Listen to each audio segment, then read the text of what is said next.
Hey guys, welcome back to the Musician Life Podcast, episode number 5. And this episode... Cinco. Spanish. Cinco. Español. Oh, there you go. Sí, señor. This episode, I got my man, Dave O'Grady with me, back from episode 1. What are we talking about this episode, Dave? Today we are talking about the truth about cruise ship life as a musician. Yes, and we know because yeah. we have worked on cruise ships before. Yes. Princess Cruises was the only company we worked with, to be fair. But there are other lines, and we did meet other musicians who worked on... Oh, actually, I worked on piano. I think you did as well, right? One of the ferries. I did the short term for I did DFDS as well. Oh, okay, DFDS. So we have worked with a couple of other companies as well. But we have spoke to other musicians as well who have also worked with... Caribbean. Caribbean and stuff. That was a big one, wasn't it? Yeah. Especially musicians. So yeah, we're going to just jump into it. So I'll give you the pros and cons of being a musician on the life of the seas. Juicy gossip. Yeah. Cool. So what do you want to start with then? So let's start with the pros or cons. Wow, Start with the straight in. Start with the cons. Oh wow, negative. Start with pros then, but end on a bummer. Bring it back. It's a journey, isn't it? It's a journey. Let's start with the pros. Pros about cruise ship life. Well, I think the obvious one is the travel you get to do. Yes. If you're interested in seeing the world, and soaking in some incredible locations all around the world, and you happen to play an instrument, this is probably the best possible way that you can go about it, because you're traveling the world and you're getting paid for it. Ultimately, for sure. Aside from the strictly musical side of it, that's the biggest perk. I was lucky enough to go to some absolutely incredible places. Yeah, man, me too. You did a lot more than me. You've seen like twice as many places, like Asia. I mean, that's the thing. You get how long are the contracts really like? Traditionally, 4 for a to musician, 6 they're about months? 4 months normally, but they can. Like I did a few ones that were shorter, a little shorter. Yeah, I think my shortest one I think was 6 weeks. But that was that's kind of a rarer thing. Yeah, it's I think slightly like you say, it's average about 4 months contract. So you got to be prepared to be working away from home, away from family and friends for extended period of time. But you do come back. You have probably, what was the shortest amount of time you had in the break? Probably like a couple of weeks. Couple of weeks, yeah, me too. Out. Yeah. Which sometimes can be hard because you've got all your family and friends you want to see. They might not be available, and then it's like, oh, I'm gone for another 4 months. Yeah. So that is on the flip side. The good thing about being away from that extended period of time, which can be whenever, it can be over Christmas, it can be over New Year's Eve. Yeah, well, yeah. It's any time of the year. So those 4 months, let's say. But I guess the good thing about coming back for maybe like a couple of weeks, a few weeks, is that those few weeks, say you have 3 weeks off on your break, I mean, you get to do whatever you want to do. You're earning kind of a mentally good... recharge. Yeah, but it's like 3 weeks off from anything, Like, you don't have to go back home and do a job or anything. It's a nice break where you can just relax and just kind of sort everything out. I mean, if you're smart about your money, it's an incredible way to save money as well as traveling. So I suppose the only thing which I think a lot of musicians have found to their cost is, like when I was on there anyway, the drinks at the staff bar are really, really cheap. And so you think, oh, I can I go all the time and it's so cheap, it's great, and I won't spend any money, but that shit adds up pretty quickly. Yeah, and then you got the stores there as well that you're spending money. We certainly hit on the cons. Sorry, yeah. With this we're fluent. No, so we got traveling. Let's rewind back to that. That's the massive number one. Fucking everywhere, man. Like Asia, like Japan, New Zealand, Australia. I went to Australasia. You can do ones around Alaska.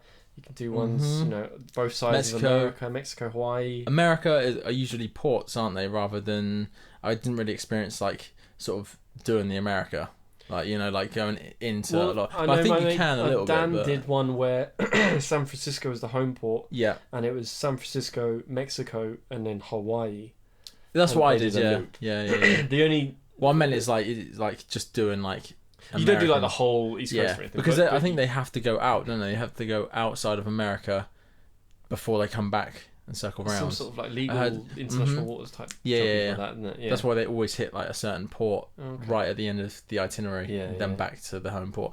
But anyway, traveling is pretty damn good. Even if you don't want to go that far afield, there's some incredible ones around Europe, like Scandinavia. You can do ones around like Greece and Mediterranean. I did a lot of that. Yeah. So literally, like the world's your oyster when it comes to cruise ships. The cruise ships go everywhere. Yeah. Everywhere to see, there's a cruise ship somewhere. So. And I think being the musician part of it as well, you are only there for a day, most of the time. There's the odd occasion you get like, you know, the ship docks and then you're there overnight and still there the next day. Like that's a rarity. Yeah. Really. I got that. I only got that once. I did a stay over in Hong Kong. Yeah, I only had it a handful of times in 5 years. Yeah. Yeah. So you have to remember as well. You're doing all this traveling, but it's not like you're on holiday, where you've got like you're properly in this village or town or city in Italy, for example, where you can actually go and explore the place full on. It's not like that. Yeah, you have to work you work every day. Much every day. Yeah. Getting a day off is uncommon, and you know, initially you can think, well, I'm only doing like 3 or 4 sets at night, so it's not a lot of work. But after you've done that for like 2 months straight and you've performed every single day, sometimes doing a deck set in the afternoon and then doing an evening set, and this perspective is from the party band, isn't it? Yes. So if you're working on cruise ships, right now we're talking about the party band, or you're about to explain like the party band kind of routine. Yeah. So our routine was if it was a sea day, as in the boat is sailing between locations, then more than likely we would go up to the top deck where there were like people could go up there and sit in lounge chairs and watch a big kind of screen for movies. There was like pools there for swim and stuff. So people are kind of chilling up there on the top deck, you know, soaking in some rays and all that jazz. Yeah.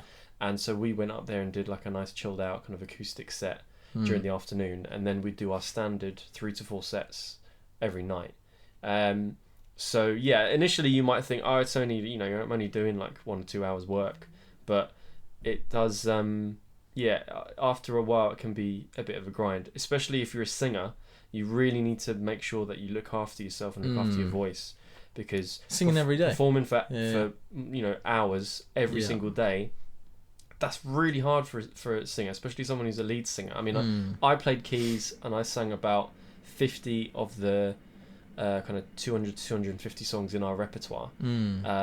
So I sang a song like every other song, kind of roughly, or 1 in 3, something like that. So luckily I was okay. I didn't get any problems with having a cold or anything, so I didn't have too much trouble. But almost every singer I know at some point has had an issue, because everyone gets ill, you know. Yeah, of course. Or some people are just not as experienced, and they might just hit the drink too hard up in the staff bar, and they pay for it for the next day because they're a bit raspy. So yeah, definitely if you are going to be a singer, you do need to be careful and just kind of look after yourself. You know, really try and do a bit of research into things you can take to look after your voice. You know, it's like taking honey. There's I think tablets you can use. Yeah, just things to look after vocal cords. Because you can buy some little bits from, like, there's like a little shop, or there are little shops on board, especially but there's like a small one in the crew area, isn't there? Staff shop, yeah. But again, it's not always open and stuff like that. So I think, if you're gonna go on these cruise ships as a working musician, I think really taking some stuff for you, like, you know, to help you through, example, painkillers or something like paracetamol, something like that, you know, like you never know when you might need it. A couple of boxes of them for headaches or whatever, just in case. Maybe some plasters, you know, like general things like that, I think is a good thing. Yeah, like aside from singers, for the musicians of the band, you know, things that you never really think about because you might not have performed every single day for such a long period of time. But you know, it's quite common for people to get repetitive strain injuries. I know that Dan, the bassist who I played with, he had an issue with his shoulder that really bothered him, because, you know, he's had a bass on a strap over his shoulder, and the weight of it was quite a heavy bass. Bit of a pussy. I'm joking. I never factored that in. I'm joking. But like, he got that. I know a drummer that got you know, he really like messed up his wrist big time. Again, similar, you know, the dropping the P word and that kind of occasion stuff. And so you know, these are all things that you don't really think about, but looking after your vocal cords, looking after your body, Because repetitive strain injury, it's a thing that musicians deal with, and it's something to consider. It's just a few things that you're trying to foresee. Yeah. You know, being away for a good few months. That, you know, there's a difference of being home and having the freedom to run down to the supermarket, to run to the shop, or you know, you have stuff at home. When you're on a ship that's in the middle of the ocean, exactly, you've got to sort of for a while. Be prepared to bring that stuff, because you're stuck on sea, so you might not be able to access that stuff as simple as paracetamol right away. The shop might be closed, you know. Like, definitely, I think thinking of a few things like that ahead of time, pack it in your suitcase, get there, and if you don't use it, then fine. If Absolutely, it's there, then great. It's just, you know? It's better to plan. Yeah. Because there's no other situation other than kind of hotel work, like luxury hotel work abroad. If you've never performed abroad, there isn't really a situation where you can kind of copy that the lifestyle situation that you're going to be in. So it's definitely something that you do need to think about. I mean, going back to the pros, like the things that you enjoyed the most on cruise ship life. Like, what were some of the things for you that were really big pluses? Definitely travel. Like, being able to go to these places. So, like, for example, I'd be home on the break, and you know, in my breaks, it was like, if I had a girlfriend, it was like, you know, spend time with her, but also maybe a day, about 2 weeks. You know, that, or family and friends. Like, that's the main thing. You're going home. That's the main thing you miss. Is and your hometown and your so you're wherever saying you live. Not seeing family friends is a pro. Is that what you're saying? I don't have to see these motherfuckers. No, I can't remember what my point was. I was saying traveling. My point was, I've just remembered it. It's when you're back home in those times and those breaks. You know, you catch up with family and friends, and they're kind of like, so, you know, where are you off to next? And it's like, I'm off to Hawaii, Mexico, going out to San Francisco. By the time you've gone through, like, a couple of weeks at home, caught up with family and friends, and been like, yes, like, immerse yourself in that, be there, like, fully. And you appreciate your family and friends a bit more because 100%. You're away from them. Yeah. Which I think is it's a amazing. Nice thing, really. Yeah, it's a really nice thing. Yeah. Anything you're around all the time, you slowly lose appreciation for, or, like, you know, because you don't have the opportunity to miss it. Yeah, absolutely. Yeah, exactly, But yeah, just getting excited for going away is always a great thing, because especially when you've got a really cool and you've got multiple destinations you're going to, and you're going to revisit those destinations like a few times within a few months. You know, so you can really plan out all the things you want to do, because you'll have more than one opportunity to go there and do it. And another great thing is when you go onto those ships as well. So you're going to Hawaii, for example. That's one of the places you're going to on the stops in this itinerary. People, you join the ship new, you're fresh. There's other people that have been there for ages and they've already done stuff. So they know what to do in these certain ports and stuff. So again, you're finding out stuff, so you can like literally just get the best advice from the people already absolutely there. You know, stuff, places to go, places not to go, whatever, you know. One thing I would say, just for people that are unaware, when you're on the ship, you can't get off the ship every single day. There's normally a sea day, a rota where people are put into groups. So there might be 4, 5, 6 groups of people that everyone's assigned to, and when the ship's in port, the ship needs to have a minimum number of staff on board just in case there's any issues. I mean, most of the passengers are going to be off, but for the few people that stay on, you know, they still need to have people around, and just in case there's an emergency, you need to be there to help.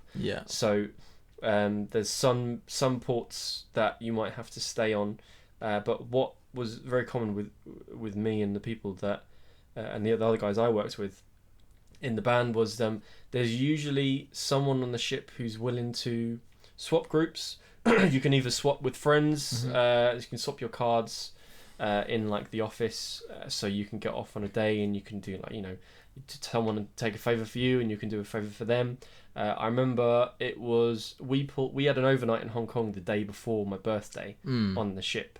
And that was a situation where it's the only overnight in Hong Kong. No one wants to swap with me. Yeah. So there are you know, you might find certain members of staff that if you give them, you know, $20-$30, because you get paid usually in US money, that you can, you know, it's probably worth. I think I ended up paying It's one of the tech crew. I think I gave him like $30 to get off, and it's just like that was worth it because it was one of the best nights of my life. Yeah. So you can usually find a way around it, but just to be aware that you know you can't just bugger off whenever you want. There is a little bit of you have an itinerary yourself, or all the musicians do anyway, where you'll have one day at least per cruise per you know in your week travel and 2 weeks travel, where you'll have to stay on board. Unless you can swap it or pay someone to do it for you. But yeah, that's cool. Let's talk about pay. It's normally, what is it normally, about $2,000? Yeah, so a month? At the time, Can't remember. It was around about £1,600. It's probably going to be a bit more now because the exchange rate isn't as different. Yeah, but in dollars, it's usually about $2,000 a month, isn't it? Yeah, so I did both the party band and the orchestra. Okay. And when I left is there a big difference when I left the orchestra, I was direct with Princess, so I had no agency fee. And I was £1,850. So £1,850 a month. So that was pretty good. It's a pretty decent wage. Yeah, especially when you consider the fact that rent. Yeah, you get flown out for free. Yeah. I think that there's a couple of specialist restaurants on the ship, but by and large the buffet and there's like a pizza joint and a burger joint. Your main things are free. Pretty much all food is free. Like you said, flights out there are free. You land, you stay in a hotel the first night, to depending on how far away you are. Yeah. So if you're leaving from the UK and you're flying out to like New Zealand or something. Then you stay in a hotel that night. The whole flight's free. That hotel's free. They pick you up in the morning. You join the ship. The ship is your accommodation and it's free. Food on board is free for crew. That's breakfast, that's lunch, that's dinner. That's all your main meals taken care of as long as you stay on the ship. As soon as you jump off ship and you go exploring places, you're going to be paying for anything out your own pocket. Yeah, touristy stuff. Exactly. The only other things that you pay for is any utilities or items that you need on the ship. So if you need to buy soap and stuff, you need to get like washing detergent, shower and bath, toiletries and whatever. Also, if you want to go and have a drink in the bar or whatever, of course, drinks you got to pay for. Even though they're quite cheap. And then the only other thing to be aware of is you have to pay.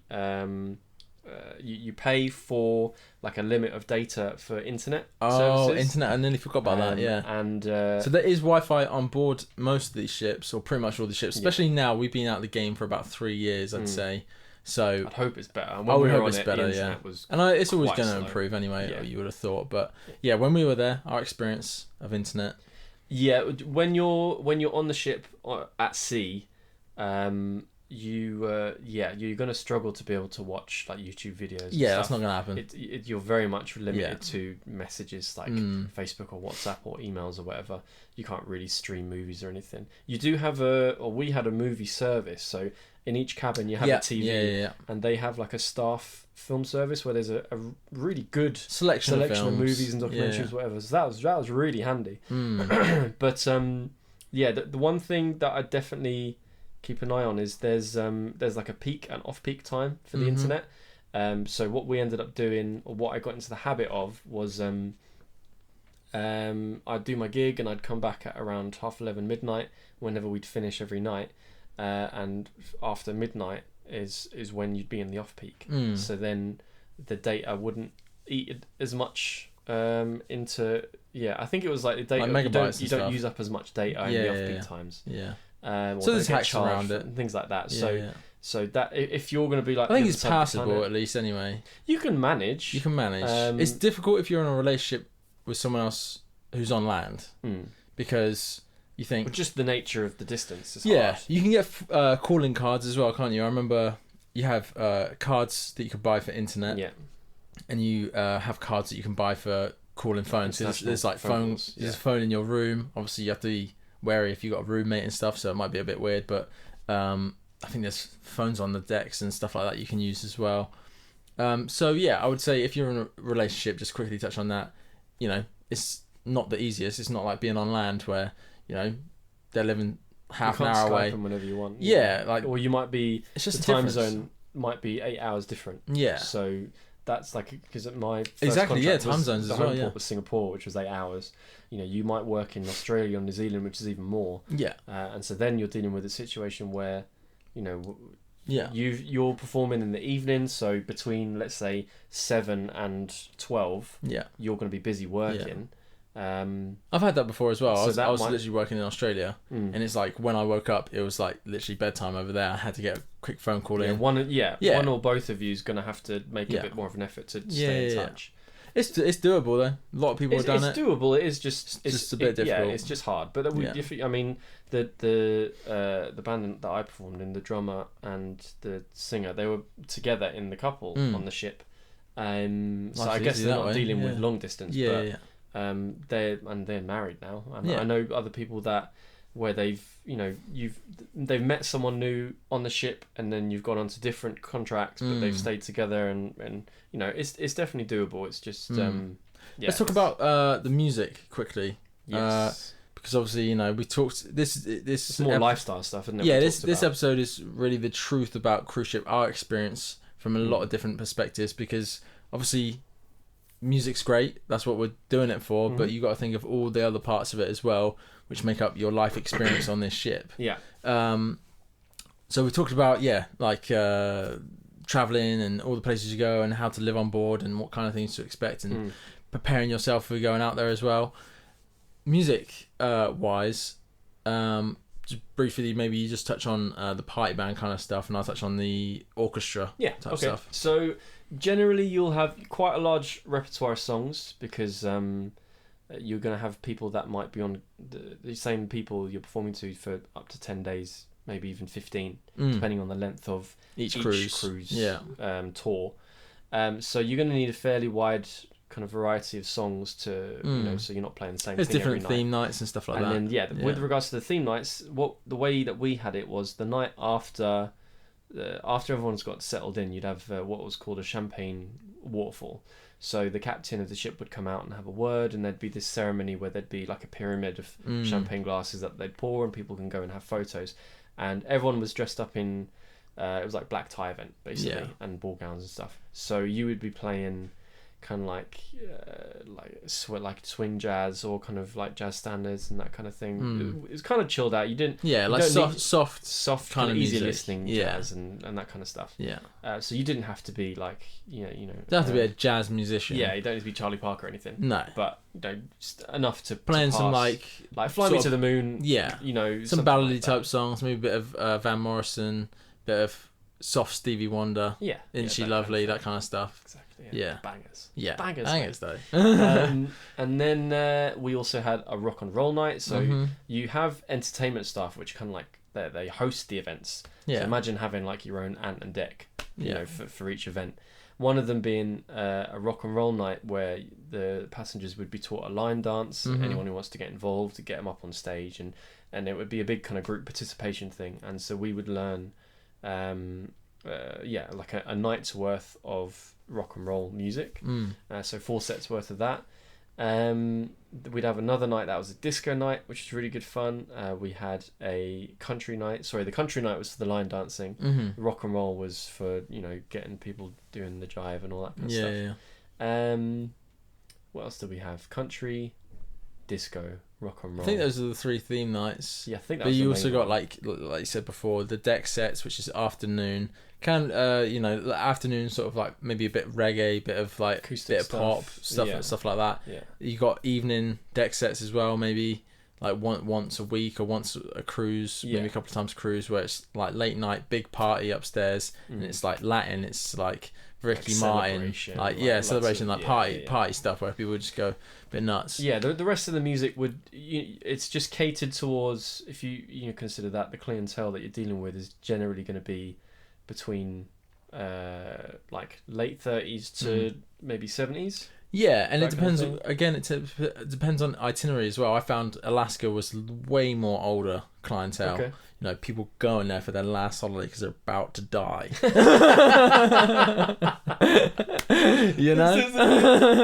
But last place I'm seeing. So that's I would say that's pretty much a good summary of the party band stuff. With the orchestra, you got quite a diverse stuff, your kind of style of music you're playing. You need to be a strong reader. You have to be a good sight reader to be that, because you're doing shows with the whole dance cast, the whole orchestra. Four singers. I mean, this is just my experience anyway. So when you say an orchestra, what would that? If you so just tell the viewers and listeners what that consists I think it's of. always changing because they're like cutting musicians and they've gotten smaller and some still go massive and stuff like that. So it's always going to be dependent on what cruise line you join. But from my experience, it was bass player. That was what I was doing. Drums, guitar, piano, and then I think it was 3 horns: trombone, trumpet, and sax. I think sax played like clarinet as well. Yeah, flute. So yeah, it was like a 7-piece, I think.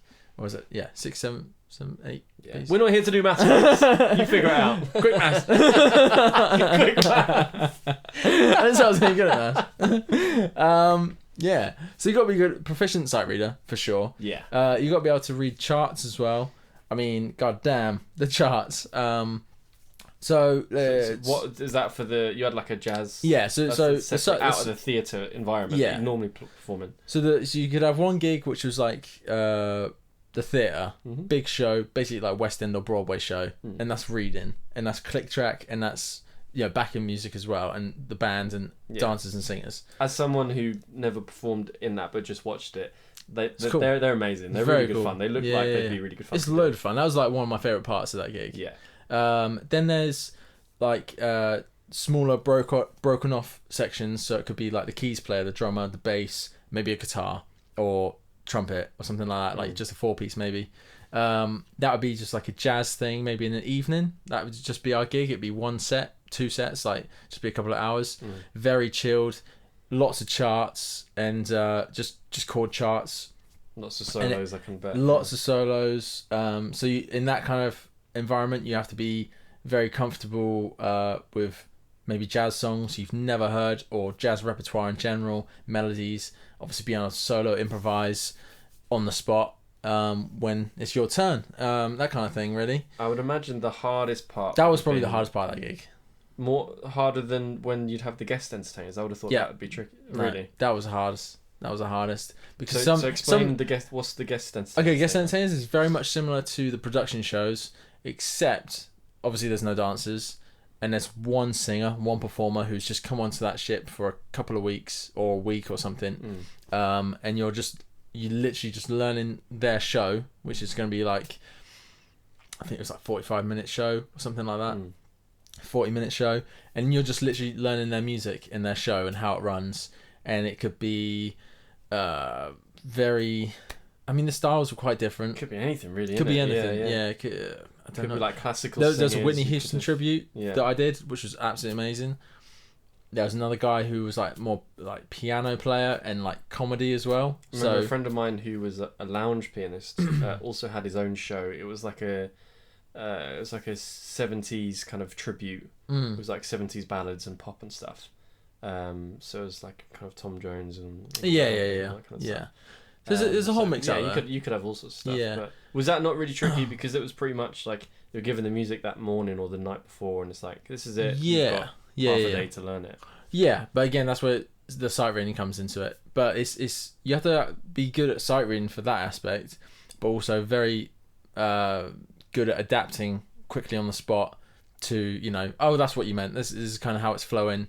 I'm going to bang straight into this track, or there's a big space. And, especially for drummers, it was like very much a lot of it was like cued. So it could be like a joke going on, and then this person's like, it's this part of the joke, and it's like, or some roll, like, I don't know. That kind of stuff. Soul-destroying drum stuff. Yeah. I'm pretty sure, what else is a part of that gig? Oh, big band gigs as well. Again, that's sight reading. That's just charts and stuff. So yeah, that was cool. Sorry about that, guys. Little chop in the video there. Oh, goddamn camera run out of battery. But we're gonna continue. We're just gonna wrap this episode up real quick. Just to kind of finish it up. Would you recommend cruise ships to maybe people who haven't done it before? As a musician, would you recommend cruise ships? Why don't you start, John? Because we did this take before, and John couldn't stop laughing. Couldn't stop laughing, man, because he's just repeating himself. You start. All right. I would recommend cruise ships to anyone who hasn't done it before, looking to go do it, interested in it, whatever. The reason why is because it's a great opportunity to go traveling. Obviously, all the things we've said, the pros are great. If you just come out of college or university, it's the best thing to go do to get some experience. Even if you just go do one contract for 4 months, whatever, at least you've gone and done it. At least you've gone traveled somewhere you've never been before. Something on the CV. Yeah, and it's also really incredible for saving some money, earning some money and saving some money. I don't think there's not been a better a more consistent way to there's not been a better way to yeah. be a musician and earn money and be able to save most of the money you make. If you're living at home, the UK, let's say, you're going to be paying rent, or it's saying that you don't live with your parents or something, but there's all the bills and utilities bills, and stuff just like life that. stuff Exactly. For, yeah. So just based on that and be able to do music full time, experience something different musically as well, be tested and pushed in different ways, and then all the other pros that come with it, like the traveling, like the saving money, all that, just go fucking do it. I would definitely recommend it. Even if you just want to do one contract and you're coming up fresh out of uni or college, or even if you're 45 years old and you just want to get back into music or something like that. Yeah, there's no age limit. Definitely not. There's people that have done it for 20, 30 years. The orchestra, I left my last contract and the fucking pianist was 70 years old. The drummer was like 65. Yeah. Like I was 29, I think, 28. Like it's a whole different age range. So I would definitely recommend it. Dave, would you recommend it? Yes, absolutely. Why? Same things as you're saying. I think it's just purely as a life experience. I think amazing. It's kind of corny to say, but you do. You're traveling the world. You're meeting new musicians. You're working with new people. Just as a life experience, you're growing as a person. But yeah, if you love to travel, it's absolutely incredible. I got to go to Southeast Asia, which I've always wanted to go to. Yeah. Got to go to Japan, which was like a life's dream. And yeah, got to save a really good amount of money, and I personally really improved as a musician. My singing improved massively because I didn't have that much confidence as a solo singer, and after a year of doing it, I really was so much more confident in my range, what my limit was, what my range was, where my kind of strengths and weaknesses were, and I could work around that to kind of hide my weaknesses and push my strengths more. Yeah. And then from me playing piano, because I was in the party band and you had a set repertoire that you're working with, you could really spend the time honing your craft, trying new things, tweaking, changing your solos. You had the time to try new things to improve as a musician. Yeah. And if you're willing to put in a bit of time on practicing outside and doing your scales and improving your technique out afterwards, 100%. it's really going to make a big difference. So strongly agree. If you're someone who's would like to work in the West End, and you're a young musician coming out of college, this is like the perfect opportunity to do it. No matter what your kind of musical aspirations are, I just think it's an incredible opportunity. You're going to improve as a musician. You're going to improve as a person from the culture and experience of it. So I couldn't recommend it highly enough. Definitely. I think it's really a great opportunity for anyone. Yeah, cool. All right, we'll leave that episode there. That's episode number 5 of the Musician Life podcast. If you're watching on YouTube or if you're listening on podcast, that's where we are. We're both really, basically this is the podcast, so this is mainly for audio consumption, but we are on YouTube as well. We do the visual aspect of this. But yeah, if you've got any questions or any topics you want us to talk about, either drop us like a comment in the YouTube channel on one of the videos, and we'll take a look at that and probably take it into consideration at least, and then probably ignore it flat out and then come up with something else. Or drop me a message or Dave a message on Instagram. I'm JK the bass player, and Dave is I'm David O'Grady and the number 3. Cool. Just hit us up. We want to hear from you guys. We also we do kind of dabble in a function band if you wanted to. Oh yeah, you can check out the function band as well that we run. Basically Penthouse number 5. Check us out, YouTube. Well, I mean, that's all over all the social medias, Facebook, everything. So, but yeah, some of our experiences with that are going to bleed into this podcast. Yeah, absolutely, man. Because it's an advice for musicians podcast. So. We'll definitely be talking about some bridezillas and stuff. But anyway, that's episode number 5. Take it easy, guys. Peace out. Sweet. Yeah. Done.